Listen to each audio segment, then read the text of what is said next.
Thank you so much for tuning in to the May transmission. Before we begin, I want to invite you to Liminal Studies, which is something I created because I am going through a huge personal transformation, and so many creative, sensitive people are because their consciousness is here to help usher in a collective consciousness shift. This is a place to be held while a new version of you is being supported and nurtured. We're going to be doing playful classes, intention setting. We'll be learning sidereal astrology. Delta Venus is going to come teach us about befriending the void.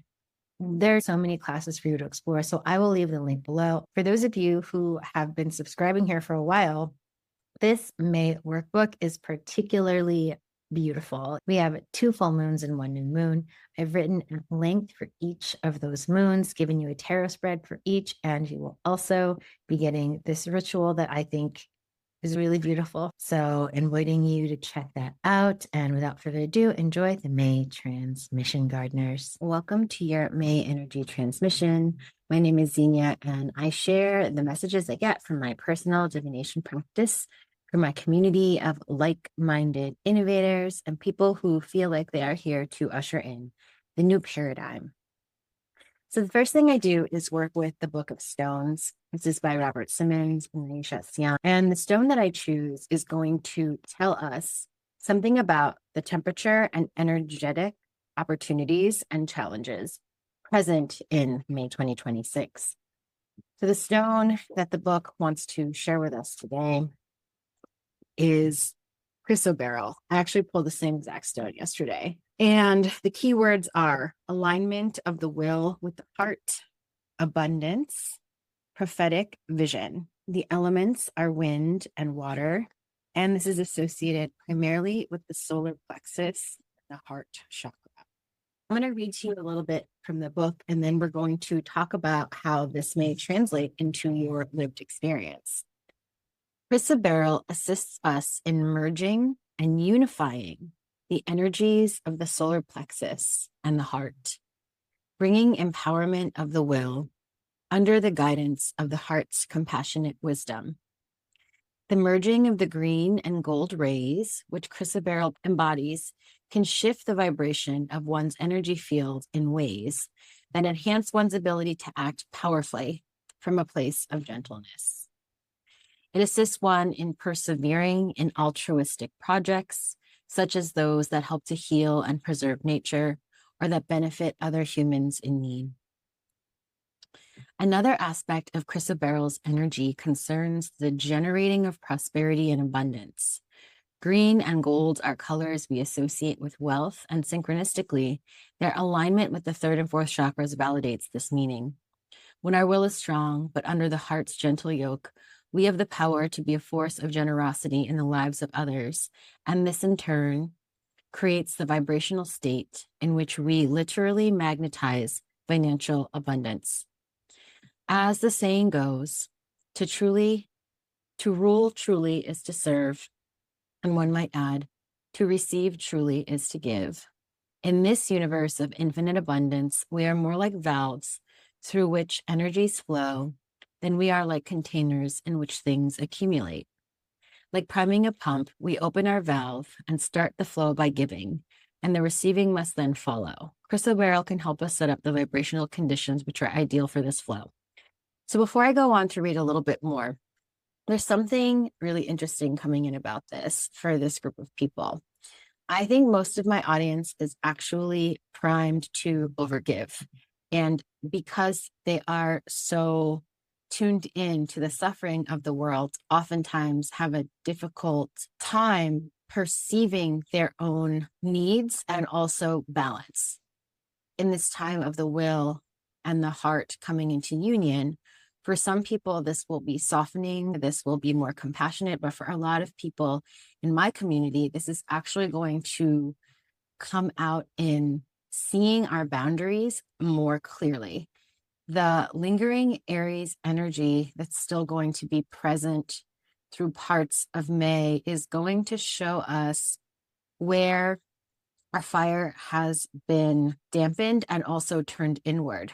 And so there's going to be like a sort of release valve The thing about connecting the will and the heart is that the will in our human programming and conditioning has been so corrupted because so much of what we think of as doing the right thing, as doing things properly, has not been balanced with the feminine aspect of just being.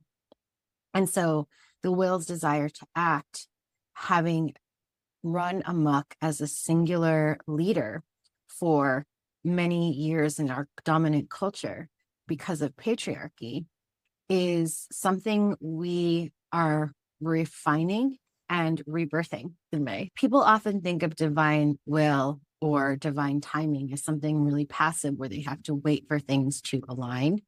And people also think of willpower as muscling through things. If there's one thing that we are recalibrating as our energy as a collective is shifting in this community, it is reformatting and reimagining how we think about will in the first place. When I think about love, I understand that love is never going to be punishing. I feel that love would not coddle us in a way that is unhealthy for us. On April 25th, which is tomorrow, as of me recording this, Uranus is going to go into Gemini. And I received this message very clearly right before I hopped on here that, yes, there's going to be a shift in how we think and a shift in how we communicate. But Gemini also represents this kind of duality, being able to hold duality, being able to hold both sides of a coin and see them with a sense of not detachment, but hold them lightly and see how the bigger truths of Sagittarius might apply or plug in diverse ways locally in Gemini. And so I think there is a kind of breaking open of duality, of binary thinking, of this and that thinking. And it's more than just going beyond this or that or starting to think in spectrums. It's way bigger than that because you're breaking the construct of the binary in the first place, of the foundation of binary thinking. And I don't think we know what this looks like. But I talked about this in the private podcast for subscribers. But Uranus, which is a planet that there's a lot of fear around on the internet, I've just been noticing a lot of negative chatter about Uranus. I have Uranus almost exactly opposite my moon, so I don't have a huge fear of that planet. But I think that we will feel primed to want to break through. And oftentimes there's a breakdown before a breakthrough, but the breakdown is a noticing that something is just absolutely not working. And when we get into that place of breakdown, which doesn't have to be catastrophic things happening in our lives, for some people it is, but for some of us, it could just be simple frustration, like, oh, the way I've organized my time, there's no more pieces to move here. I've tried everything, nothing's working. That sort of wearing down creates a space for the lightning strike of Uranus to come in and rearrange everything or show us a layer of the world that we just have not been given access to until that moment. So while this is talking about generosity and the heart and the will connecting, for a lot of you here who have been trying to hold the world on your own back, who have been trying to do the work of other people and in some ways enabling other people because you just don't want them to be in pain, a lot of this adjustment between the will and heart will be you getting focused on the healing you have to do yourself, on receiving what your soul needs. And that's going to vary for all of us. For some of you, like me, it's going to be learning how to relax, learning how to trust rest. For others of us, it's going to be letting go of the need to talk about the thing and just start doing the thing. Okay, not all are fitted for the gift of prophecy. So I'm continuing on in the book. But those who are called to such work will find Cat's Eye Chrysoberyl to be a beneficial tool. Indeed, the ancient Eastern superstition that holding a cat's eye stone to the third eye will produce spiritual vision and the ability to see forward in time has some validity, especially for individuals with latent sensitivities. One should consider that such visions are often probabilities, not inevitabilities, and that one may choose to steer toward or away from the manifestation of them. Viewed in this light, Cat's Eye Chrysoberyl's gift of prescience can be an aid to navigating the currents of life. Says Naisha Asyan, Chrysoberyl assists one in using distinction and the higher mind to navigate life's choices and decisions. It helps open and align the crown, third eye, heart, and solar plexus chakras so one can utilize one's higher power, utilize one's higher knowledge and understanding to govern one's actions on the earth plane. So there are 3 kinds highlighted here. I'm just going to read a little bit from each. With the green chrysoberyl, this is about reminding us that the heart is the center of creation. It stimulates the connection with divine energy, helps us dispel egoic thoughts, beliefs, and motivations so we can be conscious and present with the energy of the divine.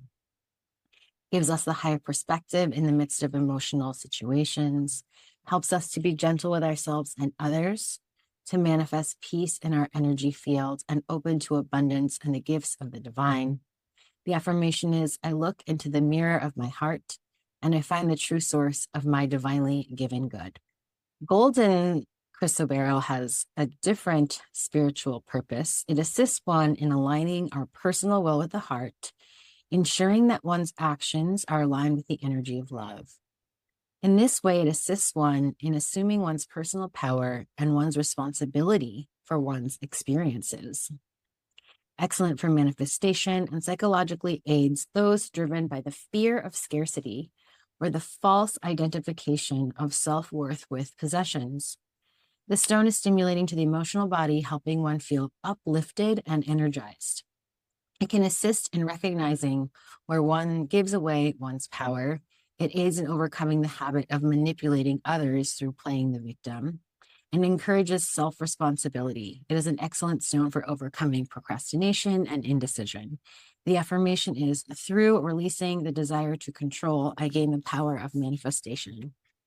Then Cat's Eye is for prophecy and psychic ability, helps us communicate with beings from other dimensions, assists in receiving stronger communication signals, channeling their information, gives a sense of peace to our energy field, helps us surrender to divine will and stop trying to control every aspect of life. And its affirmation is, I align my will to do that which makes the heart glad.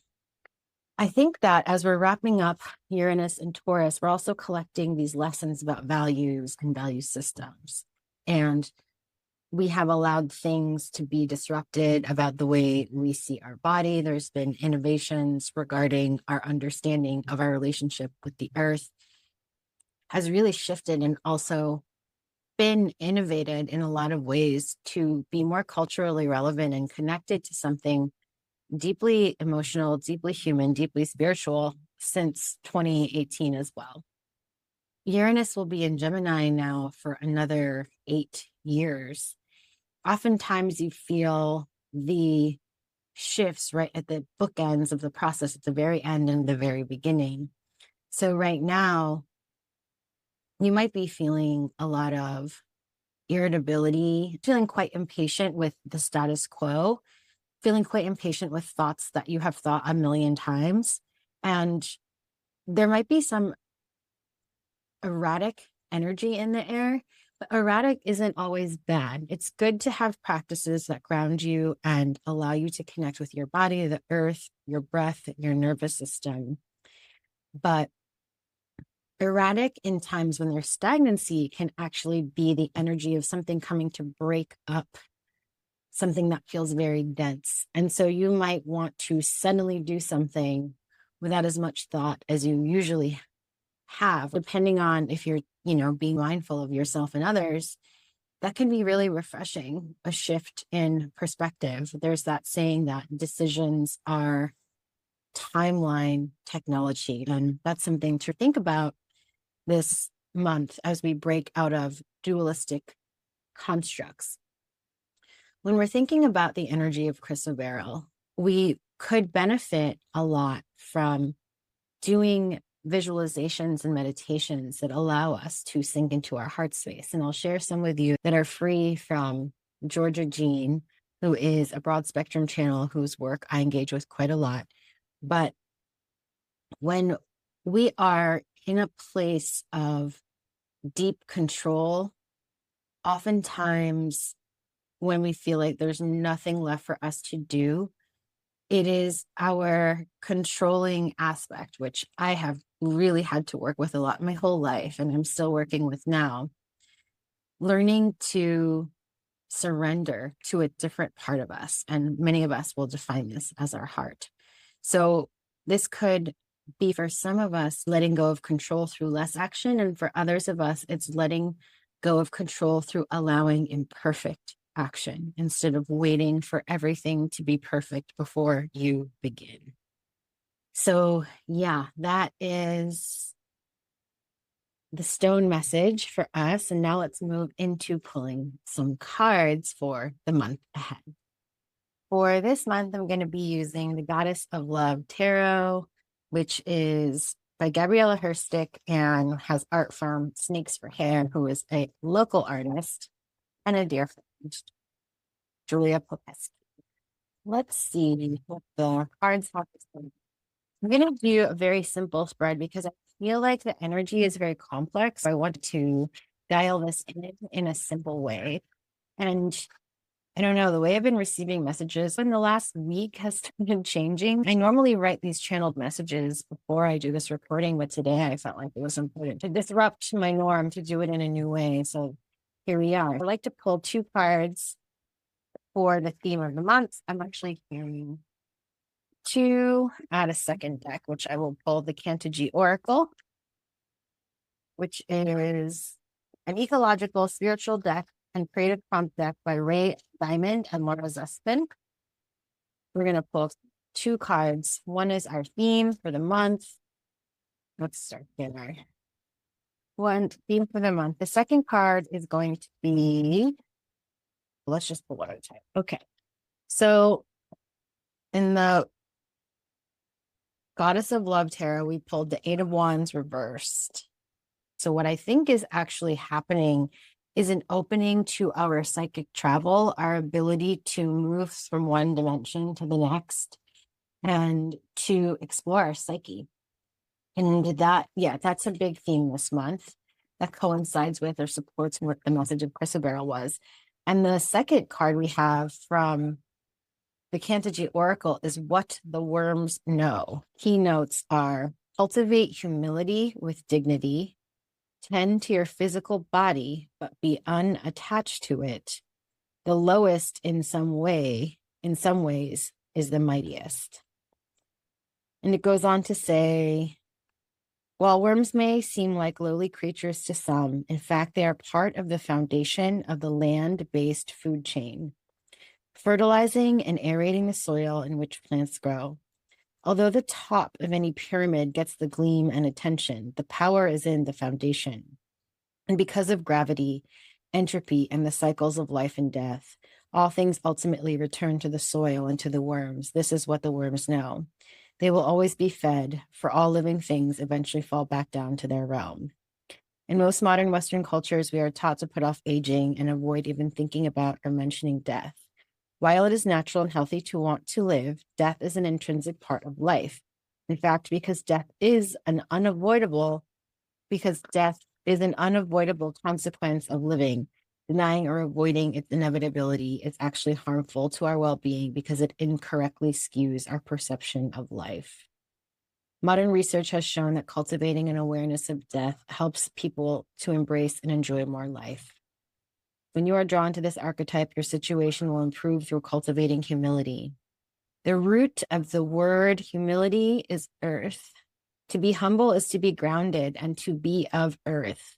Like all things of the earth, you are finite. You have a beginning and an ending.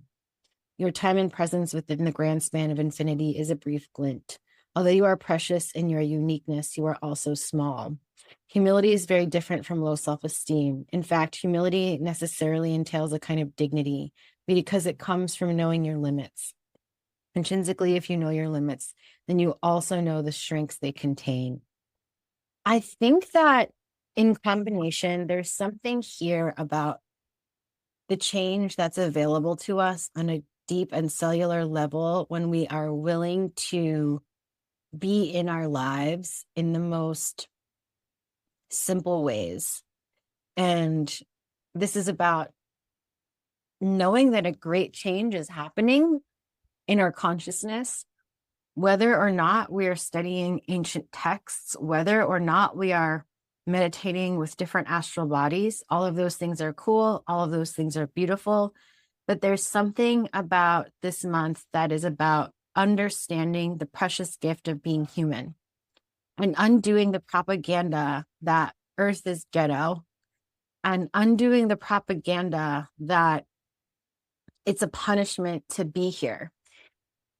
I would not say this at a family party or with a group of random people, but I'm saying this to you because you're drawn to this work. So this applies to you probably. To be someone carrying codes of different frequencies with a vision of a reality that is very different than the one you were handed through your schooling and your upbringing. To be someone who is so different than you are told to be, than people who are kind of fit the normative bell curve of culture around you, is such an honor and such a gift, because it means that you are probably a huge asset to a change in consciousness. It probably means that your feelings, your creativity, your likes and dislikes are adding imaginal and energetic diversity to a world that needs to break out of a colorless, monochromatic way of being. And even within our alternative spaces, we can see this desire to make everyone the same.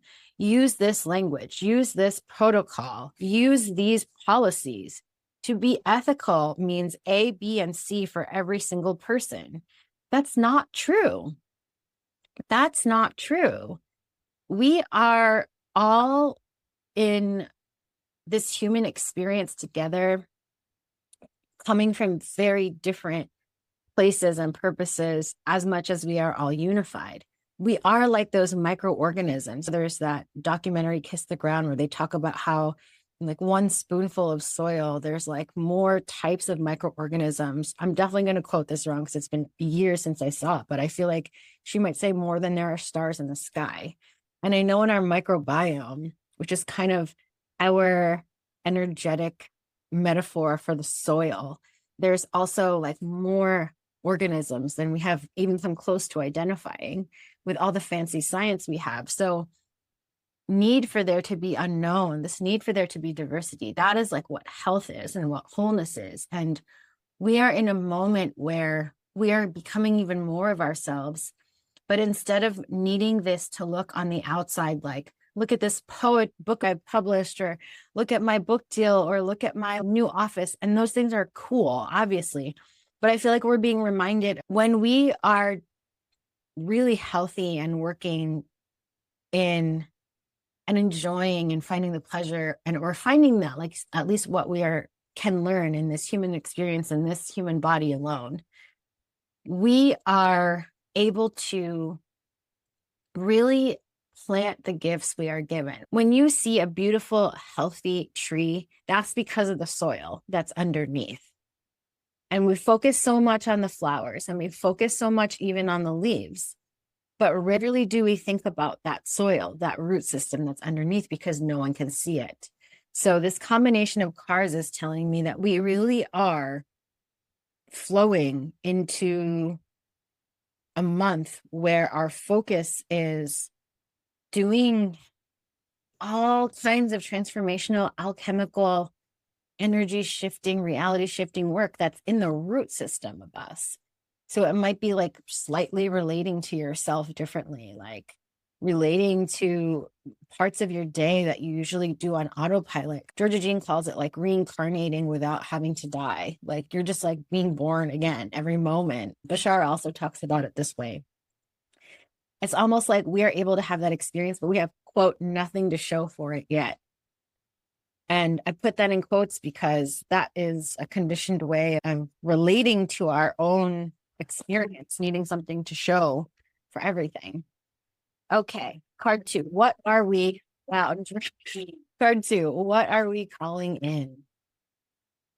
A smudge. So we have the Seven of Cups reversed. There is a feminine figure who looks maybe like a mermaid with a silver tail. There are roses and the symbol of Venus and pearls in cups and shells along the bottom. And it's very dreamy. And of course, the Seven of Cups often has to do with illusion. And then we also receive the Five of Pentacles. And this is for what we're calling in. So this is very interesting. There is a message here about releasing illusions of success. There is a message here about really confronting our scarcity delusions. And I think that can manifest in a lot of different ways. It can manifest in us thinking about something we've been obsessing about wanting. I want this outfit. I want this couch. Whatever. I want to eat at this place, and starting to be like, oh, this isn't that important. This is a symbol of something I inherited from someone else. But it's also opening us up in the reverse way. If we are used to thinking those things don't matter to me, we're starting to judge our preferences less. We're starting to open up to the idea that those of us who have been like almost holding a vow of poverty out of a sense of spiritual goodness, we are reversing that illusion. Those of us who have been clinging to something deeply material as our anchor, we are releasing that symbolism of what that means about us. Either way, it's showing up for you. It's class consciousness shifting. The universe doesn't differentiate between a Pinto and a Lamborghini, meaning there's nothing more or less holy about one or the other. It's just about what's aligned for you. So if you're someone who's had a hard time receiving, this is a month where you might be challenged to receive. If you're someone who's been really clinging to your worth, being attached to things looking a certain way, but not really doing the underground work, that might be showing up for you. You might be challenged in that way to confront that. What are we clearing out? We pulled a card that I've just been getting over and over again. We have got the Devil. The Devil has been with me so much. The Devil is card also 15, which is my initials in Roman numerals, XV. And then the second card we received was the Crone of Pentacles. In this deck, crones are kings, so similar to the King of Pentacles. I think that a lot of us who really are drawn to the stars, who have this just like really otherworldly energy that makes us always want to connect to something bigger and higher. We are being asked very much to deepen down this month. And remember, this is the position of what we're clearing out. When we're working with the Devil archetype, we're working with the places where we believe that we aren't free. And so in many ways, what we are disrupting our habits are the things we do on autopilot. I often think about the neural pathways of the thoughts we've thought over and over again, and the kind of muscular choreography we've done repetitively. If you've ever worked a very physical job as a bartender or a waitress, you know there's certain things you do automatically. There's certain things in your house you do automatically. We're clearing out the part of us that feels we cannot change, but we're doing it in a way that is underground. It's not about changing our whole diet tomorrow, changing our exercise routine tomorrow, starting a business tomorrow. It's something about the foundational relationship we have with ourselves and our power of choice. But we are not doing this in a punishing way. We are not doing this in a judgmental way. I think also what's something that's being cleared and has been clearing for most of this year, and will probably get more intense up through August, is using judgment as a necessary recipe when we're trying to change something. Like, what if we can just have a different preference? What if we just don't prefer what we are currently experiencing? Is it possible that we don't need judgment to be used as a tool when we're trying to do something that is part of our evolution? I'm also being called to share this thought that I had recently about our programming and how much programming we have in our human experience. There's our ancestral programming, and then there's the programming we receive socioeconomically and culturally. It's like we're saturated with these kinds of thoughts and ideas of what's real and it's not real, and what things mean about us. And I think a lot of that is not only coming into question, but I think we're also learning how to love the process of being human. We're learning how to release the programming through loving the programming itself as a consciousness that our own energy is learning how to transmute. We're learning how to love the assignment of transmuting the programming. We're doing it through play. We're starting to understand that if we hold a more playful attitude towards transmuting programming, it's a lot easier. And that even in the quote healing world with capital H, there's also programming there that a lot of us are playfully letting go of. Okay, so that's our theme for the month, what we're calling in, what we're clearing out. And our last set of cards is going to be, what is a message from our guide, a tool or practice that can help us at this time? Okay, we've got the 10 of Wands, really interesting. And then the second card was the Ace of Swords reversed. I think that it is a month of really listing down everything we're doing every week, or if possible, every other day or every day, just to acknowledge how much is happening with us. There are some days where I'm like, oh my gosh, I didn't do anything, but I vastly underestimate how much it takes to just do one of the things I'm doing. I'm comparing myself to other people who just like a lot of get up and go and are very extroverted. And I think this month we are being asked to really look at everything we're holding and to really hone in on what we think we need to put down. What are we ready to put down?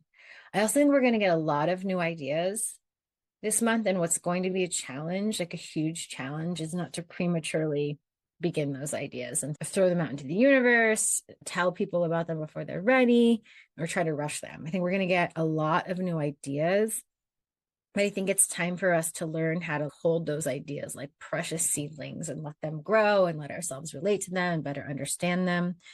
So what are we holding that needs to be put down? Can we list those things once a month, twice a month, once a week, every day, whenever it is, to really, one, acknowledge how much we're doing and how much we're growing and how much energy we're shifting, and to also see what needs to come off that list. And two, can we then clear things away to make space for these new ideas that need gestation before they're actually going to go out in the world? And I feel like some of these ideas will actually come out in 2027 or in the fall of this year. But I think we're going to be given a lot of downloads this month. The parting message for you is from the Enchantress, who is also known as the Magician. And there's a prophecy of human design. There's a prophecy of the Yuga cycles. There's prophecies in every direction. And Lee Harris, who's one of my favorite channels, also talks about the prophecy of 2027 being a major shift for us and things changing faster than we could ever imagine.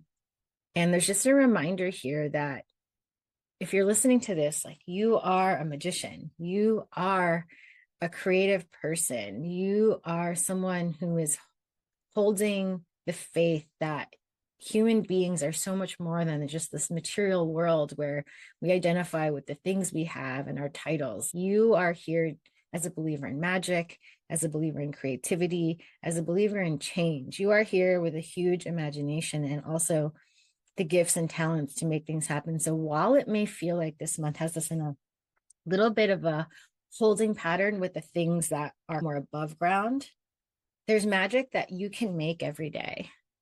And that is a great honor to be a magical being in a time like this. So that is your parting message. If you are a paid subscriber, look at the link down below in the show notes. This will give you your workbook. If you haven't seen yet, I am running a program that I'm so excited about called Liminal Studies. We have a badass astrologer who's going to be teaching us about the upcoming astrology for the month. E.T. Shipley. Kathy Izzo, called the Love Artist, is going to teach us how to build a devotional practice. Our guest teacher, Lisa Kay, who is just amazing cosmic channel from Middle Sister Tarot, is going to be holding space for us with her guides. Seiwan of Sunsong is going to be teaching us to connect to specific plants that can guide us through living spaces. I also have 2 more surprise guest teachers that I will be confirming in the coming days, but there's 2 tiers that you can sign up for. This season is going to be amazing. And when I did the math on this, I don't know if I can ever actually offer this at this rate again with how much you're going to be getting.